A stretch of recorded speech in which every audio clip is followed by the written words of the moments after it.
Et dans le contexte tendu entre la France et l'Algérie, une trentaine d'élus de gauche, d'extrême gauche et du centre doivent demain participer aux commémorations à Alger du massacre de Sétif, ces grandes représailles des forces françaises contre des manifestants indépendantistes le 8 mai 1945. Bonsoir Maï-Hélène Trémollet. Bonsoir Pierre, bonsoir à tous. Alors qui sont ces élus et qu'est-ce qu'ils cherchent exactement ?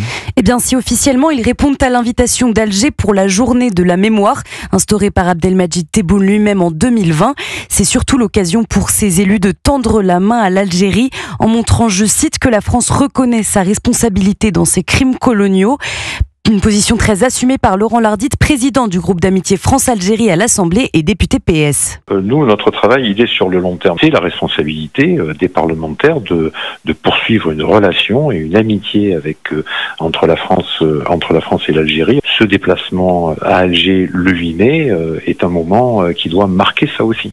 Ce discours contraste pourtant avec celui du Quai d'Orsay. Le ministre des Affaires étrangères réaffirmait ce matin que la relation entre les deux pays est toujours au point mort et pointe du doigt la responsabilité algérienne.